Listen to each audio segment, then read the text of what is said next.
Vamos lá, meninos. Então, agora vamos para a nossa aula de ciclos biogeoquímicos, certo? Vamos entender o que significa isso. Vamos lá. Os ciclos biogeoquímicos têm um trajeto dessas substâncias no ambiente, que é o ambiente abiótico, que é o biótico que não são os seres vivos, certo? E é onde eles retornam para o seu local de origem. Então, por isso que a gente fala que é um ciclo, é que ele vai e volta. Ou seja, a reciclagem dessa matéria. Esses ciclos nós temos o ciclo da água, o ciclo do carbono, que está relacionado com o ciclo do oxigênio. Temos o ciclo do nitrogênio e o ciclo do fósforo, certo? Vamos ver cada um deles aqui agora. O movimento, igual eu acabei de falar, por que ele se chama de biogeoquímico, né? Bio, que vem dos organismos vivos, e geológico, que vem da Terra, certo? Então, em qualquer ciclo biogeoquímico existe a retirada do elemento ou substância-fonte, sua utilização e depois a devolução. Por isso que nós chamamos que é um ciclo, que é algo que vai e volta, ok? Vamos lá. O ciclo do nitrogênio ele consiste em três situações, que é a fixação, a amonificação e a desnitrificação. Vamos entender? A fixação é o que vai fixar esse nitrogênio no solo. O nitrogênio ele é um gás, né? Apresenta em média 78% do nosso ar. Então, existem algumas plantas que ela consegue fixar esse nitrogênio, né, do ar na própria raiz, porque elas têm algumas bactérias na sua raiz que ajuda nessa fixação, que são as plantas que nós chamamos de leguminosas, o feijão, por exemplo.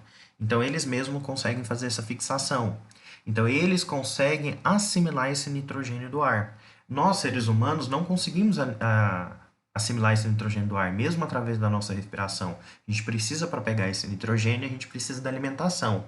E por que o nitrogênio é importante? O nitrogênio é importante porque ele compõe a nossa molécula de aminoácido, que vai dar origem às nossas proteínas, certo? Então, para isso, existem algumas bactérias no solo, né, que vão fazer essa fixação desse nitrogênio e vão transformar em amônia. Quando se transforma nessa amônia, então outras plantas conseguem assimilar esse nutriente, certo? Esse processo de amonificação é a mesma coisa da decomposição. Então, existem bactérias no solo que vão fazer a decomposição, né, dos seres vivos ali, então vão devolver esse nitrogênio para a natureza. Essa nitrificação, existem outros tipos de bactérias que vão transformar esse nitrogênio em nitritos que vão ser assimilados por outros seres vivos, certo? E ainda outros tipos de bactérias vão fazer a desnitrificação, que vai pegar esse nitrito que está ali no solo e vai devolver para o ar. Então ele era um gás, ele chegou até no solo, fixou no solo e algumas bactérias devolveram esse restante como ar. Então foi um ciclo, ele foi e voltou, certo? Existem uma técnica no solo que a gente chama de rotação de culturas. O que significa isso? A rotação de culturas consiste em plantar uma leguminosa e uma não leguminosa. Porque a leguminosa ela consegue fazer a fixação desse nitrogênio. Uma não leguminosa ela não faz, então ela só retira o nutriente do solo.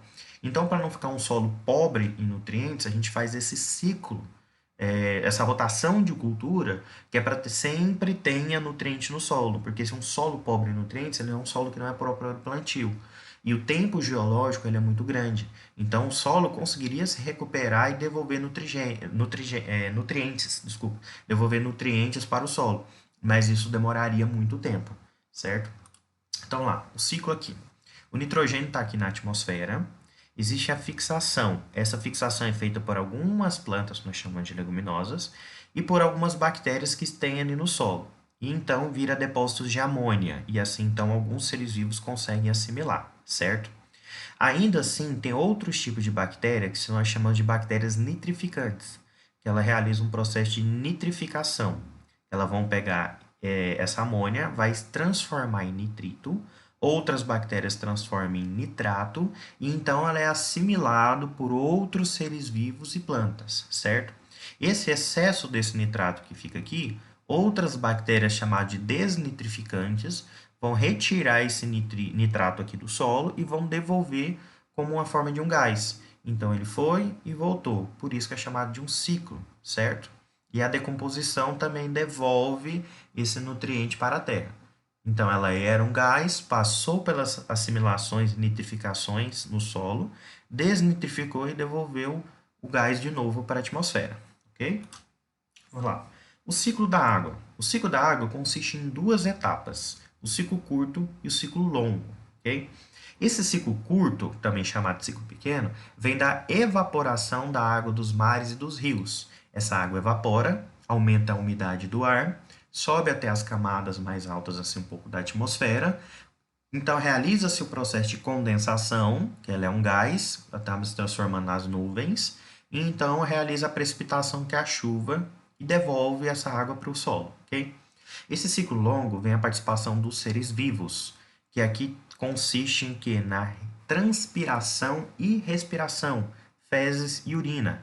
Então, nossa transpiração é um ciclo longo que também influencia no ciclo da água, assim como a respiração das plantas também influencia no ciclo da água, porque vai virar essa água que vai virar um vapor de água que vai se condensar e precipitar.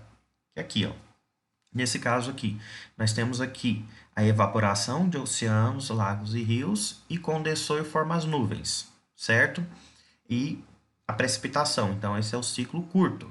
E a transpiração aqui dos seres vivos para formar as nuvens também e ocorrer a precipitação, aqui é o ciclo longo. Depois que essa água cai, essa da chuva, ela infiltra no solo, nos lençóis freáticos e também nas águas dos oceanos e dos rios. Então o ciclo ele foi e voltou, ok? Aqui nós temos o ciclo do oxigênio, igual eu tinha falado no começo, e que está intimamente ligado com o ciclo do carbono. Por quê? O ciclo do oxigênio, os seres vivos realizam a respiração do oxigênio e libera gás carbônico. Então, as plantas assimilam esse gás carbônico na fotossíntese e liberam, então, o oxigênio, certo? E o que esse oxigênio é importante, além da nossa respiração? Ele é importante porque ele forma a camada de ozônio, que é o O3. Essa camada de ozônio, ela evita a penetração de raios solares. Os raios solares, nós temos os raios UVA, UVB e UVC. Os raios UVC, eles são 100% bloqueados pela nossa camada de ozônio, então só passa os raios UVA e UVB. Só que quanto maior for o buraco da nossa camada de ozônio devido a algum tipo de poluição, mais esses raios solares entram na atmosfera, na crosta terrestre, certo? E algo que foi constantemente liberado na atmosfera, que estava destruindo a camada de ozônio, é o que nós chamamos de clorofluorcarbonetos, né? Que eram CFCs. Inclusive, esse aqui era um gás que era muito utilizado em spray mesmo, até de desodorante. E ele ajudava na destruição da camada de ozônio. Por sorte, essa camada de ozônio ela consegue se recuperar. Então, foi a baixa, assim, hoje em dia, é muito restrito o que é usado, os CFC, né? Os sprays de desodorante mesmo hoje em dia não se usa mais. Gás de geladeira também, em alguns locais tinha CFC. Então, só o fato de não utilizar esses CFCs, isso aí já ajuda a retomar a nossa camada de ozônio, certo? Então, aqui o ciclo do oxigênio em algum esquema. Como todos os seres vivos, né, eles acabam utilizando o oxigênio para gerar energia, né, que é a respiração celular, e então libera o gás carbônico. E as plantas assimilam esse gás carbônico e então liberam o oxigênio na atmosfera. Então, quanto maior a quantidade de plantas, maior vai ser esse sequestro desse carbono para liberar o oxigênio na nossa atmosfera. Okay? Vamos para o ciclo do fósforo. O ciclo do fósforo é um pouco mais simples, porque ele não envolve um gás, certo? Ele é uma molécula. E ele é super importante no nosso corpo, porque ele é a molécula do nosso material genético, ou seja, é a molécula do nosso DNA e nosso RNA. E o fósforo também compõe os ossos e os dentes, certo? Onde a gente assimila isso como os íons de fosfato. Como? As plantas obtêm o fósforo no ambiente absorvendo os fosfatos dissolvidos na água e no solo, e os animais obtêm fosfato na água e no alimento. Como esse fosfato, então, é devolvido para o ambiente? Através da decomposição. A decomposição desses animais, esse fosfato é devolvido para a terra, onde as plantas assimilam e nós, através da alimentação, assimilamos também. Além desse ciclo do fósforo, né, para os seres vivos, nós temos pela decomposição de rochas. Então, decomposição de ossos, conchas, isso tudo devolve um pouco do fosfato para a água. Claro que isso aqui é um processo muito mais longo, né? Isso vai do tempo geológico, isso aqui já é mais demorado para isso acontecer. O que é mais rápido para acontecer seria a decomposição dos seres vivos e a assimilação, então, nossa desse fosfato. Ok? E o ciclo do carbono, como eu tinha falado agora há pouco, que ele está bem relacionado com o ciclo do oxigênio, né? Só que o ciclo do carbono, algo que influencia no ciclo do carbono também, seria a queima de combustíveis fósseis, né? Além da decomposição. Então, a queima de carvão, de petróleo, né, da gasolina, isso tudo aumenta a liberação de gás carbônico no ambiente. E o que que acontece? Quando nós temos uma quantidade de plantas, ela ajuda na sequestro, ajuda a diminuir esse gás carbônico do ambiente. Só que o que que acontece? O aumento desse gás carbônico no ambiente, ele agrava o que nós chamamos de efeito estufa. O efeito estufa ele é bom, porém o excesso desse efeito estufa ele acontece gerando um aquecimento global que pode acarretar no descongelamento de geleiras, certo? Aqui um esqueminha do ciclo do carbono, né? Onde que nós temos a liberação de carbono, principalmente da queima de combustíveis aqui em indústrias, certo? Alguns animais, né, no mar também libera esse gás carbônico, né? Possuímos algas que também sequestram esse gás carbônico, né? E, claro, as plantas que vão assimilar esse gás carbônico e liberar, então, o oxigênio, né? Então, aqui, falando aqui do efeito estufa. O efeito estufa. O gás carbônico permite a passagem da luz do sol, mas retém o calor gerado. Então, acontece aqui, são os gases do efeito estufa, principalmente o gás carbônico. Então, entra a radiação solar e alguns gases e alguns raios vão embora. Só que, devido a esses gases aqui do efeito estufa, ela mantém algumas radiações aqui. Isso permite que a nossa temperatura fique constante de dia e de noite. Senão, nossa temperatura iria variar muito. De dia seriam temperaturas de 30, 40 graus e à noite poderia ser algo abaixo de zero, né? Temperaturas negativas.